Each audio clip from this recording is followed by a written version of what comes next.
اعوذ باللہ من الشیطان الرجیم، بسم اللہ الرحمن الرحیم۔ ناظرین، میں ہوں آپ کا ہوسٹ سید علی نقوی، اور میرے ساتھ موجود ہیں سید جری زیدی صاحب۔ آپ جو پروگرام دیکھ رہے ہیں وہ قسط نمبر 2 ہے۔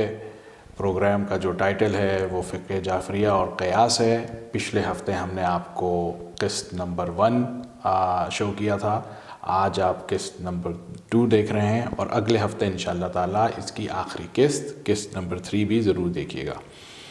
جری بھائی بہت بہت شکریہ۔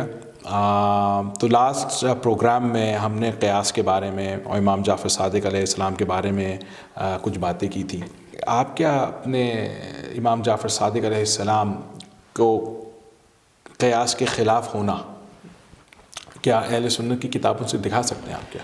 اعوذ باللہ من الشیطان الرجیم، بسم اللہ الرحمن الرحیم، الحمد للہ رب العالمین، والصلاة والسلام علی اشرف الانبیاء والمرسلین، سیدنا و مولانا ابی القاسم محمد وعلى اہل بیتہ الطیبین الطاہرین المعصومین المظلومین الغر المیامین، ولعنة الدائمة الباقیہ علی اعدائهم اجمعین من الآن الى یوم الدین، اما بعد۔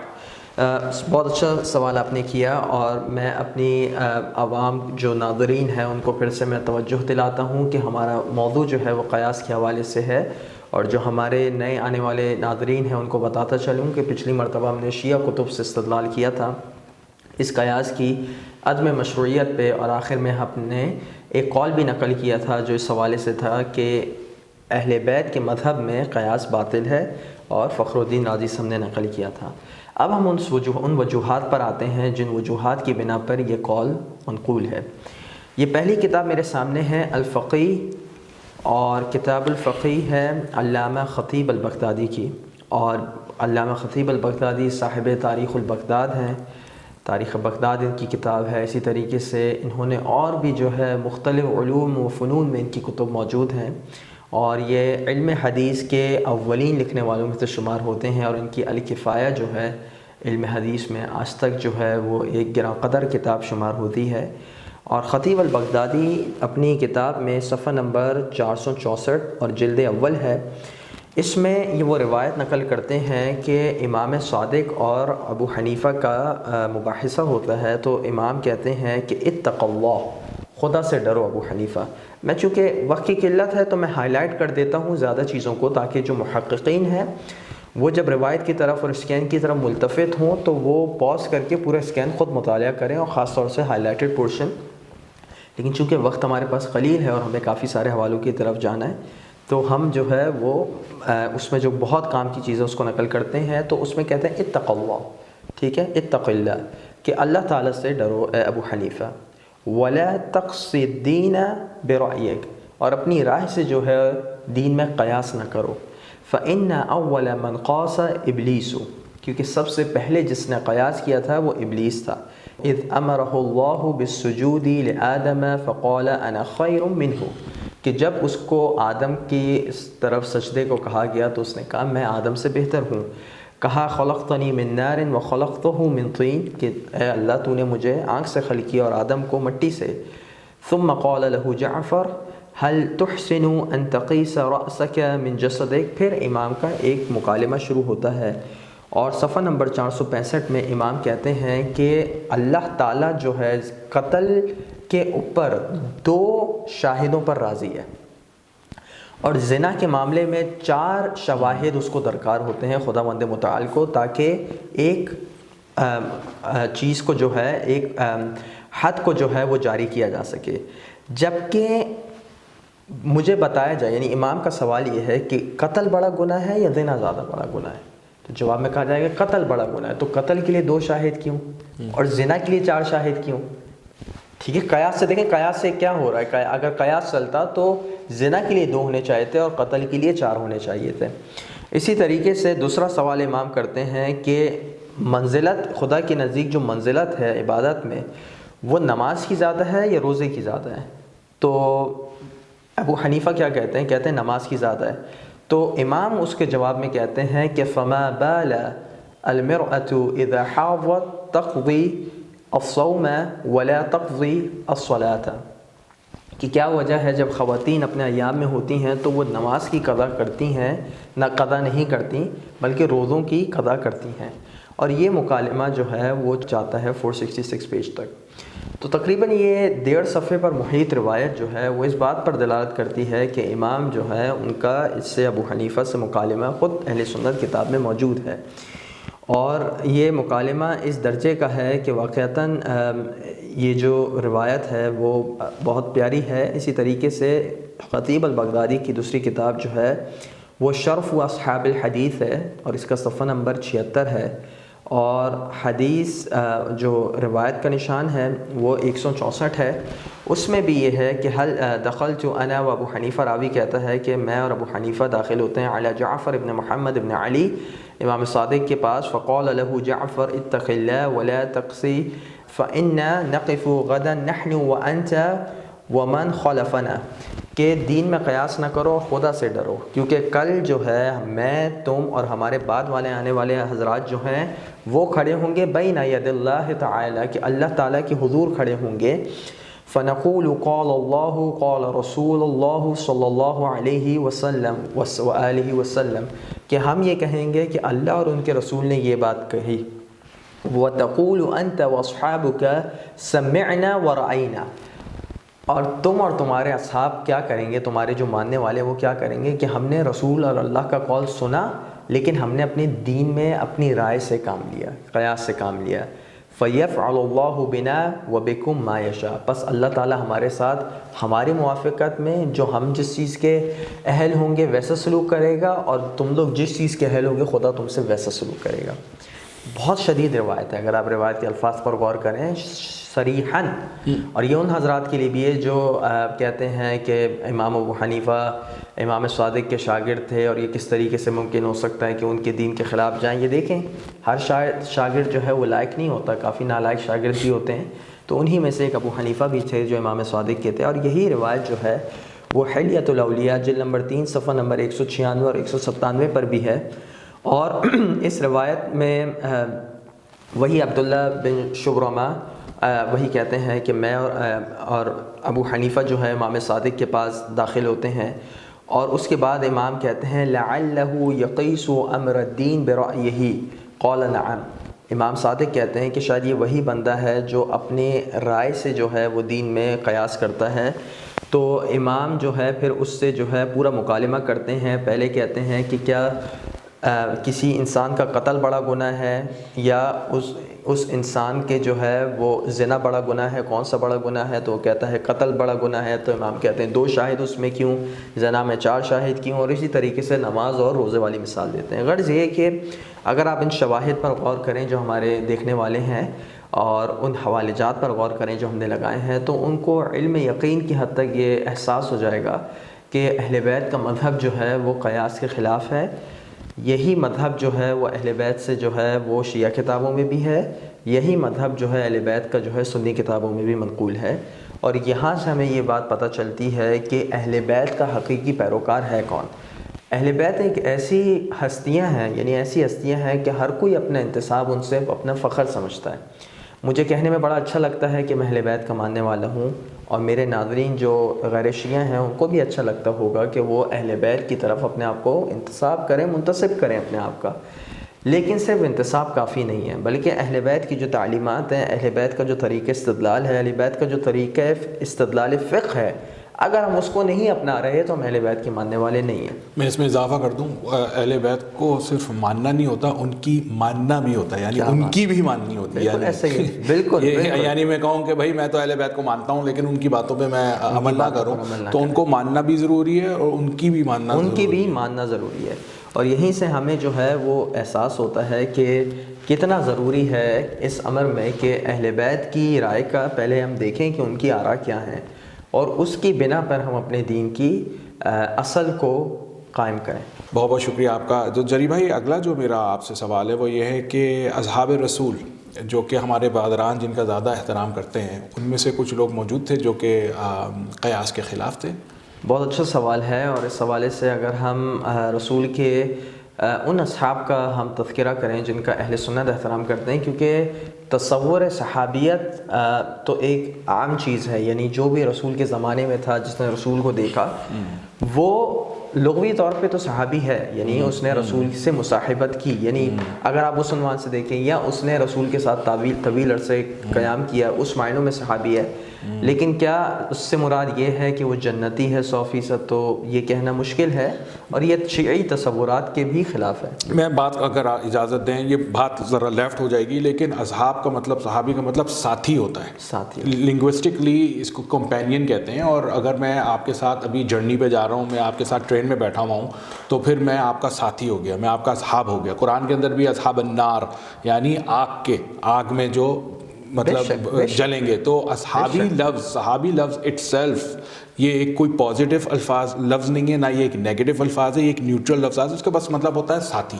ساتھی اچھا بھی ہو سکتا ہے، ساتھی برا بھی ہو سکتا ہے۔ علی بھائی نے جو تشریح کی ہے، اس کے بعد جو ہے کوئی تشریح کی گنجائش نہیں بچتی، لیکن بہرحال ہمارے جو برادران جو ہیں جن کا احترام کرتے ہیں، تو ہم ان کا نام لیتے ہیں۔ اور پہلی کتاب جو ہے ہمارے پاس کتاب العلم ہے، اور کتاب العلم حافظ ابی خیثمہ کی لکھی ہے، اور اس کا صفحہ نمبر 30 ہے، اور روایت کا نشان 65 ہے۔ اور روایت میں ہے کہ مجاہد جو ہے وہ کہتے ہیں ان عمر نہى عن المکایلہ، یعنی المقایسہ، کہ اہل سنت کے دوسرے خلیفہ ہیں عمر بن الخطاب، وہ مقائسے سے، قیاس سے منع کیا کرتے تھے۔ ٹھیک ہے، اسی طریقے سے یہ میرے پاس دوسری کتاب ہے، کتاب الفقیہ والمتفقہ، جلد نمبر اس کی 1 ہے، اور اس کا صفحہ نمبر ہے 456، اور اس میں بھی جو ہے وہ ایک صحابی سے جو ہے وہ رائے منقول ہے کہ ایایا والمقائلہ یعنی المقائسہ، کہ دیکھو تم جو ہو وہ قیاس سے اپنے آپ کو منزہ کرو، اپنے آپ کو قیاس سے دور رکھو۔ تو یہاں سے یہ بات ثابت ہوتی ہے کہ خود اصحاب رسول کا جو ہے وہ جو مسلک تھا وہ اس کے خلاف تھا کہ وہ قیاس کیا جائے۔ تیسری روایت جو ہے ہمارے پاس سنن دارمی ہے، اور سنن دارمی کا جو مقدمہ ہے بڑا انٹرسٹنگ مقدمہ ہے۔ اگر محققین، میری جو توجہ اور گفتگو ہے ان محققین سے ہے جو واقعتاً ان علوم میں جو ہے وہ خرید ہیں، اور ان میں اور جو ہے وہ آگے بڑھنا چاہتے ہیں، کہ وہ دارمی جو ہے اہل سنت کی کتاب سنن دارمی کے کتاب مقدمے کا تفصیلی مطالعہ کریں، اس میں خاص طور پہ کتاب العلم جو ہے اس کا مطالعہ کریں کہ پرانی فقہ اہل سنت کیا تھی اور موجودہ فقہ اہل سنت کیا ہے، یعنی ان کے مبانیات کیا تھے اور آج کل جو اہل سنت کے مبانیات ہیں وہ کیا ہیں۔ تو انہی میں سے میں ایک روایت آپ کو پیش کرتا ہوں۔ یہ میرے سامنے حدیث کا نشان ہے 205، یعنی روایت کا نشان ہے، اور روایت ہے عبداللہ ابن مسعود سے۔ یعنی ابن مسعود جو ہیں ان کا تعارف جو ہے یہ فقیہ تھے، یعنی اہل سنت کے نزدیک، اور کوفے کے فقہاء میں ان کا شمار ہوتا ہے، یعنی کوفے گئے یہ، اور کوفے سے جو ہے ان کے اصحاب نے جو ہے وہ ان کی فقہی تدوین کی۔ یہ وہ کہتے ہیں لا یأتی علیکم عام الا هو شر من الذي كان قبله اما انی لست اغنی عاما اخصب من عام ولا اميرا خيرا من امير ولكن علماؤكم وخياركم وفقهاؤكم يذهبون ثم لا يجدون منهم خلفا ويجي قوما يقيسون الامور برأيهم۔ یعنی ابن مسعود جو ہے وہ حالات کی یعنی جو برے حالات جو آنے والے ہیں اس کی طرف اشارہ کر رہے ہیں، اور جب اس کی طرف اشارہ کرتے ہیں تو کہتے ہیں کہ دیکھو تم ایک بات ذہن میں رکھنا کہ تمہارے بعد ایک قوم آنے والی ہے جو اپنی رائے سے دین میں قیاس کرے گی۔ یعنی وہ مشکل حالات کا جب تذکرہ کرتے ہیں تو اس وقت بھی اہل قیاس کے بارے میں، یعنی اصحاب کے دور میں ہی یہ وبا پھیلنا شروع ہو گئی تھی۔ اور آپ کو پچھلی مرتبہ یاد ہوگا کہ امیر المؤمنین علیہ السلام کا بھی یہ قول آیا تھا جس میں انہوں نے رائے اور قیاس کو دین میں داخل ہونے کے خلاف جو جدوجہد کی تھی اس کی طرف اشارہ تھا۔ تو اس زمانے ہی سے قیاس کا جو ہے وہ معاملہ جو ہے ایک ترتیبی صورت میں شروع ہو گیا تھا، ایک منظم صورت میں شروع ہو گیا تھا۔ تو اب ہمارے سامنے جو حوالہ ہے وہ کتاب الفقیہ خطیب البغدادی کا ہے، اس کا صفحہ نمبر 457 ہے، جلد نمبر 1 ہے، اور روایت جو ہے ابن مسعود سے ہے کہ انکم ان علمتم فی دینکم بالقیاس احللتم کثیرا مما حرم علیکم وحرمتم کثیرا مما احل لکم، کتنا بہترین قول ہے ابن مسعود کا. ابن مسعود کا قول یہ ہے کہ اگر تم دین میں قیاس سے کام لوگے تو تم ان چیزوں کو حلال کرو گے جو دین میں حرام ہیں اور ان چیزوں کو حرام کرو گے جو دین میں حلال ہیں. قیامت کی نشانی بھی یہی ہے. ٹھیک ہے, قیامت کی نشانیوں میں سے بھی ایک یہی ہے کہ جو خدا کے حلال کردہ چیزیں ہوں گی ان کو حرام کیا جائے گا, اور جو حرام کردہ چیزیں ہوں گی اس کو حلال کیا جائے گا.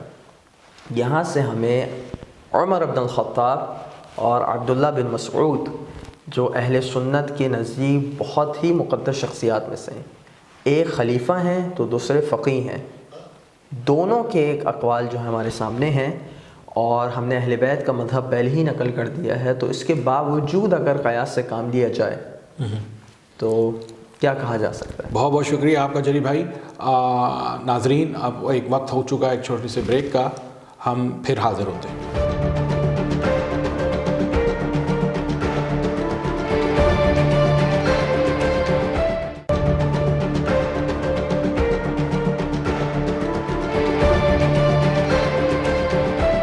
ناظرین ویلکم بیک. میں ہوں آپ کا ہوسٹ سید علی نقوی, اور میرے ساتھ موجود ہیں سید جری زیدی صاحب. آپ دیکھ رہے ہیں قائم ٹی وی پہ ہمارا شو, دوسری قسط چل رہی ہے فقہ جعفریہ اور قیاس. تو جری بھائی, آپ سے جو اگلا سوال ہے وہ یہ ہے کہ قیاس کے بارے میں ہمارے جو برادرین ہیں اپنے اہل سنت, ان کے جو عالم دین ہیں ان میں سے کچھ لوگ ایسے گزرے ہیں جو کہ قیاس کے خلاف ہوں. بہت اچھا سوال ہے, اور اس حوالے سے ہماری جو گفتگو ہوگی وہ صحابہ کے بعد آنے والے تابعین کے حوالے سے ہوگی. صحیح. کیونکہ دیکھیں, جو مذہب کا جو اصل جو مبنی بنتا ہے وہ دراصل ان کے اسلاف کے ذریعے ہی سے بنتا ہے. ہمارے اسلاف ہمارے اہل بیت ہیں جو معصوم ہیں, تو ہمارے جتنے بھی مبانیات ہوں گے وہ ان اصحاب یعنی اصحاب معاف کیجیے گا ان اشخاص کی روشنی میں ہوں گے جو ہمارے اولین مذہب میں موجود تھے اور جو ہمارے نزدیک معصوم ہیں. صحیح. اہل سنت کے بھی جو مبانیات بنتے ہیں وہ بھی ان کے اسلاف صحابہ تابعین تبع تابعین جو 3 قرون خیریہ کے عنوان سے یاد کیے جاتے ہیں, یعنی قرون ثلاثہ, جن کے بارے میں ان کا قول یہ ہے کہ 3 بہترین زمانے تھے. ان کے علماء جو ان کے نزدیک جو ہے معتبر ہیں, ان کے ذریعے سے ان کا ایک مبنی قرار 3 جنریشنز جسے بولتے ہیں یہ لوگ. تو اب یہ ہمارے سامنے جو کچھ اقوال ہم پیش کریں گے تو کوشش یہ ہے کہ انہی 3 جنریشنز کے لوگوں کا کریں, کہ بعد والے آنے والوں کا یہ ہے کہ ان کا قول یا ان کا عدم قول برابر ہی ہے, کیونکہ وہ کیا حیثیت رکھتے ہیں. کوئی انڈیا میں پیدا ہو گیا, کوئی ادھر پیدا ہو گیا, کوئی ادھر پیدا ہو گیا. یہ جہابادان علم تھے اور ان کے اقوال کے آگے تو بہرحال ان کے قول کی کوئی اہمیت نہیں. تو میرے پاس سب سے پہلے جو قول ہے وہ شریح قاضی کا ہے. شریح قاضی آپ جانتے ہیں کہ کوفے میں تھے اور قاضی تھے, اور یہ اہل سنت کے ہاں جو ہے وہ تابعین میں سے شمار ہوتے ہیں, اور بہت جید نگاہوں سے ان کو دیکھا جاتا ہے. تشیع میں لازمی بات ہے کہ ان کی وہ وقت نہیں, اور شریح قاضی جو ہے وہ ان کو ایک منفی نگاہوں سے دیکھا جاتا ہے. لیکن بہرحال اہل سنت کے ہاں یہ ایک بہت ہی محترم شخصیات میں سے ہیں. تو روایت جو ہے یہ ہمارے سامنے الاحکام ہے, ابن حزم کی جلد نمبر 8 ہے اور صفحہ نمبر 32 ہے. اس میں کہتے ہیں کہ اخبرنی مسلم ابن علی ان شریح الکندی, شریح جو ہے بنو کند کے تھے, بنو کندہ کے, اور یہ وہی ہے جس سے حجر بن عدی بھی تھے, حجر بن عدی الکندی. هو القاضی قال ان السنت سبقت قیاسکم, کہ سنت جو ہے تمہارے قیاس سے پہلے تھی اور وہ تمہارے قیاس پر سبقت رکھتی ہے. یعنی جب دین میں جب معاملہ آتا ہے, لاجیکل بات ہے یہ تو بالکل, تو اس وقت سنت جو ہے اس کی ہمیشہ اولویت ہوگی کس پر, تمہارے قیاس پر. اب میں آپ کو جو حوالے دینے والا ہوں وہ شعبی کے دینے والا ہوں. شعبی اہل سنت کی گرہ قدر شخصیات میں سے, عامر الشعبی, اور یہ تابعین میں سے تھے, اور انہوں نے خاصے اصحاب کا جو ہے وہ زمانہ بھی پایا ہے. تو ان کے حوالے سے جو میں حوالہ نقل کروں گا وہ مختلف حوالے نقل کرتا ہوں. پہلی کتاب جو میرے سامنے ہے وہ جامع البیان العلم وفضلہ, یہ کتاب ہے علامہ ابن عبد البر کی, یہ دار ابن جوزی کی چھاپ ہے, صفحہ نمبر اس کا 1050 ہے اور روایت کا نشان 2025 ہے. اس میں کہتے ہیں کہ ان سنت لم توضع بالقیاس, کہ سنت جو ہے اس کے احکامات جو ہیں یا اس کے عنوانات سے جو چیزیں ہیں وہ قیاس کے ذریعے سے ثابت نہیں کی جا سکتی. دوسرا جو ہمارے پاس حوالہ ہے وہ صفحہ نمبر 1076 کا ہے، اور 1076 کی جو روایت ہے وہ اس کا نشان ہے 2096۔ شعبی کہتے ہیں احفظ عنی ثلاثا لہا شان، کہ مجھ سے 3 چیزوں کو یاد کر لو اور اس میں جو ہے بہت بڑی ان کی وقعت ہے۔ اذا سألت عن مسألة فأجبت فيها فلا تتبع مسألتك أرأيت فإن الله يقول في كتابه أرأيت من اتخذ إلهه هواه حتى فرغ من الآية۔ والثانية إذا سئلت عن مسألة فلا تقص شيئا بشيء فربما حرمت حلالا أو حللت حراما، کہ جب تم سے وہ 3 چیزوں کو بتاتے ہیں اس میں دوسری چیز یہ بتاتے ہیں کہ اگر تم سے کوئی مسئلہ پوچھا جائے تو قیاس سے ہرگز کام نہ لینا۔ یہ ممکن ہے کہ تم قیاس سے کسی حرام چیز کو حلال قرار دے دو اور حلال چیز کو حرام قرار دے دو۔ یہاں سے ہمیں پتہ چلتا ہے کہ اہل سنت کے علماء کتنے شدید تھے قیاس کے خلاف، اور یہ روایت جو ہے 2 صفحے پہ چلتی ہے، صفحہ نمبر 176 177۔ پھر کتاب آتی ہے کتاب الفقیہ خطیب البغدادی کی، اس کا صفحہ نمبر 460 ہے اور 461۔ اس میں وہ کافی سارے جو ہے وہ اقوال کو نقل کرتے ہیں، اور وہ نقل کیا کرتے ہیں اس میں سے ایک جو صفحہ نمبر 460 پر ہے، کہتے ہیں کُنَّا نَتَّبِعُ الْآثَارَ وَمَا جَاءَ عَنِ الصُّحَابَةِ، کہ ہم جو ہے وہ آثار رسول اللہ اور جو ان کے بعد صحابہ لائے ہیں اس پر عمل کرتے تھے۔ یعنی یہ شعبی مسلک اہل سنت بتا رہے ہیں۔ فَأَخَذَ النَّاسُ فِي غَيْرَ ذَلِكَ الْقِيَاسَ، لوگوں نے اس کے بعد جو ہے وہ قیاس سے کام لینا شروع کر دیا جو اس کے بعد والے تھے، یعنی انہوں نے آثار رسول کو چھوڑ دیا اور صحابہ کے آثار کو چھوڑ دیا، اور کن چیزوں پر متوجہ ہو گئے؟ قیاس کی طرف آ گئے۔ اسی طریقے سے شعبی کا جو میں پہلے قول 3 آرا والا نقل کر چکا ہوں کہ 3 چیزیں مجھ سے یاد رکھنا، اس میں دوسرا جو قول تھا وہ دوسرے 461 پہ موجود ہے، اور تیسرا قول جو ان کا موجود ہے وہ وہی ہے وَلَئِنْ أَخَذْتُمْ بِالْقِيَاسِ لَتُحْلَنَّ الْحَرَامَ وَلِتُحَرَّمْنَ الْحَلَالَ، کہ اگر تم قیاس سے کام لوگے تو تم حلال چیزوں کو حرام قرار دو گے اور حرام چیزوں کو حلال قرار دو گے۔ یہ میرے سامنے ایک اور کتاب ہے، علامہ بحقی کی کتاب ہے المدخل الی سنن الکبری یا المدخل الی سنن الکبری۔ اس کا صفحہ نمبر 196 سے سند شروع ہوتی ہے 197 تک آتی ہے، اور اس میں وہ شعبی کا قول دیتے ہیں اور وہ کہتے ہیں کہ اگر تم قیاس سے کام لوگے، وہی قول ہے کہ تم کافی حرام چیزوں کو حلال کرو گے اور حلال چیزوں کو حرام کرو گے۔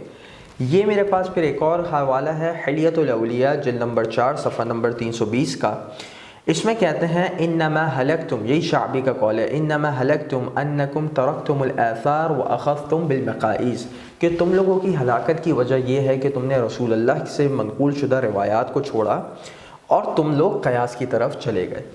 ٹھیک ہے، اب میرے سامنے جو کتاب ہے وہ الاحکام ہے ابن حزم کا، جس کا حوالہ آ چکا ہے، جلد نمبر 8 صفحہ نمبر 32 ہے۔ اس میں کہتے ہیں کہ میں لا اقیس شیئا بشیء، کہ میں کسی بھی چیز کا ایک دوسرے سے قیاس نہیں کرتا۔ تو ان سے پوچھا کہ کیوں، ایسا کیوں ہے؟ تو کہا کہ مجھے اس چیز کا خطرہ ہے کہ اگر میں یہ کروں گا تو میرے قدم پھسل جائیں گے۔ یعنی آپ جب، یعنی یہ کس طرف کنایہ کی طرف اشارہ ہے کہ دین میں جو بھی احکامات ہیں وہ مستقیم ہیں اور ثابت شدہ ہیں۔ اگر آپ قیاس کی طرف جائیں گے تو آپ اس ڈگر پہ ہوں گے کہ کبھی آپ کا پاؤں یوں پھسل رہا ہوگا، کبھی آپ کا پاؤں یوں پھسل رہا ہوگا، کیونکہ ایک خاص مبنی کے تحت نہیں چل رہے بلکہ اپنی طرف سے ایک علت کو اخذ کر رہے ہیں جو اصلاً علت نہ بھی ہو۔ یعنی آپ ہمارے پروگرام نمبر 1 کے بریک سے پہلے کے سیگمنٹ کو ضرور دیکھے گا، جس کے قیاس کا جو ایک علمی معیار ہے ہم نے اس پر گفتگو کی ہے اور کس طریقے سے وہ یقین کا فائدہ نہیں دیتا۔ اب یہ ہمارے پاس الابانہ ہے، الابانہ جلد نمبر 1 ہے اور صفحہ نمبر اس کا 516 ہے اور روایت کا نشان 603 ہے۔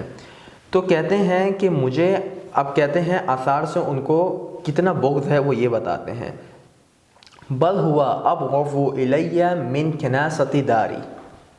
پہلے وہ کہتے ہیں کہ اگر تم آثار سے، تم لوگ کی ہلاکت کی وجہ یہ ہے کہ تم نے رسول کے آثار کو چھوڑا اور قیاس کو لیا، اور کہنے لگا کہ مجھے قیاس جو ہے وہ اپنے گھر کے واش روم سے بھی زیادہ برا لگتا ہے، گھر کے ٹوائلٹ سے، گھر کے دستشوئی سے بھی زیادہ کوئی اگر چیز بری ہے تو وہ مجھے قیاس کرنا لگتا ہے۔ یہاں سے آپ کو جو ہے وہ پتہ چلتا ہے کہ کس طریقے سے جو ہے وہ علماء اہل سنت خلاف تھے۔ یہ میں نے آپ کو شرح قاضی کی پہلے مثال دی اور شعبی کی دی۔ اب تیسرے جو ان کے عالم ہیں وہ ابن شبرمہ ہیں۔ ابن شبرمہ کا ایک حد تک تذکرہ بھی آ چکا ہے. تو یہ الفقی ہے خطیب البغدادی کی، صفحہ نمبر 466 ہے. اس میں کہتے ہیں ما عبدت الشمس والقمر الا بالمقائیس، کہ سورج اور چاند کی جو عبادت کی گئی ہے اس کی صرف ایک ہی وجہ ہے کہ ان لوگوں نے قیاس سے کام لیا. یعنی علی بھائی جب شرک بھی کیا جا رہا ہے تو شرک کی وجہ بھی قیاس ہے، شیطان جو مردود ہوا اس کی وجہ بھی قیاس ہے، ہلاکت کی وجہ بھی قیاس ہے، اور قیامت میں خداوند متعال کو اچھا جواب نہ دینے کی وجہ بھی قیاس ہے. اول سے آخر تک یہ قیاس ہلاکت ہی لا رہے ہیں. تو بھائی اس سے تو پھر یہی اور کتنے دلیلیں چاہیے کہ قیاس جو ہے حرام ہے. کتنا، یعنی آپ یہ دیکھیں مجرد ہم ان کے اقوال نقل نہیں کر رہے بلکہ ان اقوال کے اوپر دلائل بھی نقل کر رہے ہیں. یعنی ان کے اقوال میں دلائل بھی ہیں جو اس قیاس کو باطل قرار دے رہے ہیں. کبھی کچھ عقلی دلائل ہیں تو کبھی نقلی دلائل ہیں. اب آتے ہیں ہم ایک اور عالم کے اس پہ، علامہ ابن حزم کی کتاب الاحکام جلد نمبر 8 صفحہ نمبر 34 میں، اور وہ نقل کرتے ہیں خلیل ابن احمد کو. ان خلیل ابن احمد قیاس کو باطل سمجھتے تھے. فقال العصمی اخذ هذا عن ایاس بن معاویہ، ایاس بن معاویہ اہل سنت کے عالم، غالباً ان کے عالم، اس سے جو ہے وہ خلیل ابن احمد نے یہ مسئلے کو اخذ کیا. تو اب ہمارے پاس 4 علماء اہل سنت ہو گئے. اب یہ 5واں ہمارے پاس الفقی کا ہے. اب اس میں محمد بن سیرین کا قول ہے.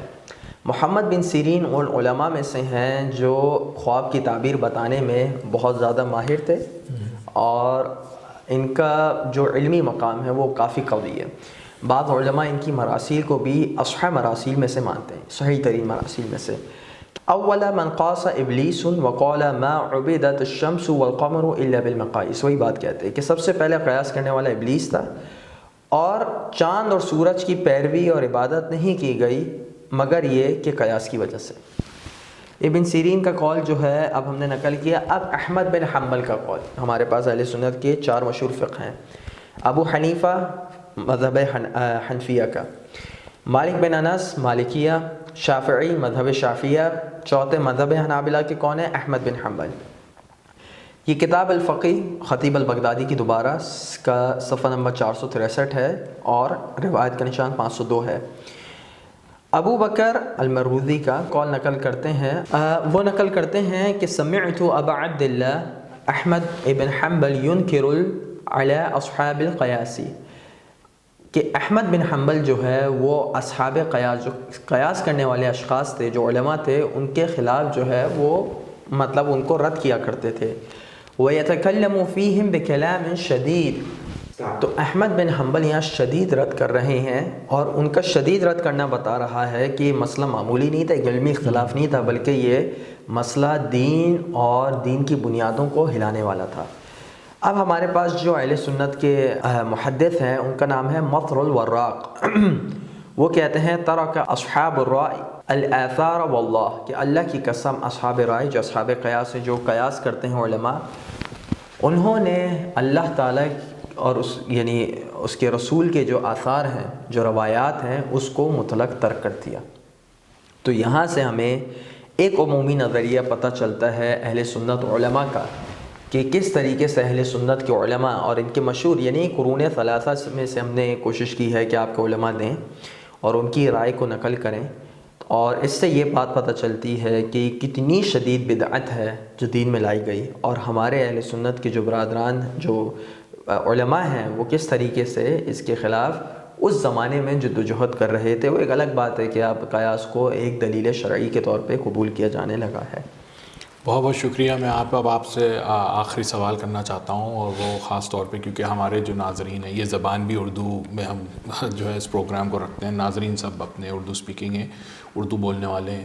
تو جو میرا جو چوتھا سوال ہے وہ یہ ہے کہ یہ بھی جو آپ نے جو عربک ریفرنسز دیے ہیں، ان کی کیا اردو ریفرنسز بھی مل سکتی ہیں؟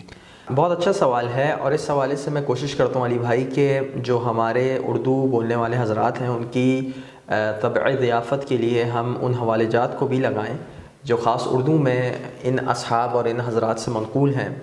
یہ ایک بہترین کتاب ہے علم اصول پر، اور علامہ ابن قیم الجوزیہ کی ہے. علامہ ابن قیم الجوزیہ علامہ ابن تیمیہ کے مشہور و معروف شاگردان میں سے ایک تھے، اور بہت لائق شاگرد تھے.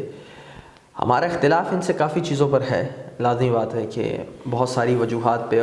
بھائی فالوور نہیں تھے اہل بیت کے تو پھر ہاں، اور لیکن کبھی کبھی ایک حد علمی سے بھی باہر ہاں، انہوں نے تشیع کے خلاف جو باتیں کی. علی کل حال اعلام جو ہے ان کی کتاب کا نام ہے اصول فقہ پہ، اور اس کا مکتبہ قدوسیہ اردو بازار سے اس کا ترجمہ شائع ہوا ہے. انہوں نے پورا ایک باب باندھا ہے قیاس کے خلاف، اور اس کا صفحہ نمبر 191 پہ وہ ایک ہیڈنگ ڈلتی ہے کہ رائے قیاس کی تردید کے اقوال الصحابہ سے. اس میں وہ جو اصحاب کے اقوال ہیں جو اس کے خلاف ہیں، ہم نے ساروں کے تو اقوال پیش نہیں کیے، ہم نے کچھ کے کیے تھے لیکن اچھے خاصے انہوں نے زیادہ کیے ہیں. تو یہ آپ کی اسکرین پہ آ رہا ہوگا. پھر نیکسٹ صفحے پہ وہ اصحاب کے اقوال نقل کرتے رہتے ہیں. پھر 193 پہ جو ہے وہ تابعین اور تبع تابعین کی مذمت رائے یعنی مذمت قیاس کے حوالے سے جو اقوال تھے اس کو نقل کرتے ہیں. تو 193 194 195 تک یہ اقوال جاتے ہیں، اور پھر قیاس کے حق کے نہ ہونے کی دلیلیں، یعنی ایک عالم اہل سنت اچھے خاصے اقوال کو نقل کرتے ہیں. اور اگر کسی کو اور اس کے چاہیے تو ہم حاضر خدمت ہیں، لیکن صرف ہمارے جو دیکھنے والے ہیں ان کی مطلب اس خواہش کو دیکھتے ہوئے ہم نے اردو کے اسکین لگا دیے. اس میں سے کوئی حوالہ پیش نہیں کریں گے، لازمی بات ہے کہ اتنے سارے اقوال ہم پہلے ہی پیش کر چکے ہیں. تو آپ لوگ اس کو خود دیکھیے گا ایک ایک اسکرین کو. اگر آپ یوٹیوب پر دیکھ رہے ہیں انشاءاللہ بعد میں جب یہ اپلوڈ ہوتا ہے تو آپ لوگ ایک ایک اسکرین پہ پاز کر کے آرام سے پورے صفحے کا مطالعہ کر سکتے ہیں. اور انشاءاللہ اس طریقے سے اللہ تعالیٰ جو ہے وہ ہمارے جو دیکھنے والے ہیں ان کے علم میں بھی اضافہ کرے. اور لازمی بات ہے کہ ایک علمی تنقید بہرحال ہماری طرف سے ہوتی ہے اور ہوتی رہے گی، لیکن آپ دیکھتے ہوں گے کہ وہ ساری کی ساری علمی تنقید جو ہے وہ ہمارے برادران کی کتب کی روشنی ہی میں ہوتی ہے. ہماری اپنی طرف سے بہت ہی کم جو ہے وہ باتوں کو کیا جاتا ہے. اپروچ بھی یہی ہونا چاہیے کہ جب بھی آپ کسی چیز کو اکیڈیمک نظریے سے دیکھیں، آپ اس کو ٹاپک کو ڈسکس کریں تو آپ ہمیشہ دوسرے جو اپوزٹ پارٹی ہے انہی کے لٹریچر سے آپ بات کرتے ہیں. اگر آپ صرف اپنے حوالے دیں گے تو پھر لوگ آپ پہ یقین نہیں کریں گے. آبویسلی وہ کہیں گے یہ تو آپ کی کتابیں ہیں، لیکن جو ایک طریقہ ہوتا ہے اکیڈیمکلی وہ یہی ہوتا ہے کہ آپ جو ہیں دوسروں کی کتابوں سے بھی یوز ریفرنس کریں. اور یہی آپ جو بھی ہمارا پروگرام دیکھ رہے ہیں اتنے عرصے سے وہ یہی دیکھ رہے ہوں گے کہ ہم ہمیشہ اپوزٹ پارٹی کی ہی کتابیں دکھاتے ہیں. آپ کا بہت بہت شکریہ جری بھائی. اور ناظرین یہ تھا دوسرا قسط. اب ان شاء اللہ تعالیٰ اگلے ہفتے آپ سے پھر ملاقات ہوگی جہاں پہ آخری اور تیسری قسط جو ہے اس پروگرام کا ہم آپ کو شو کریں گے. آپ پلیز ہمیں جو ہیں سبسکرائب کیجئے یوٹیوب چینل پہ. اور جب تک کے لیے خدا حافظ.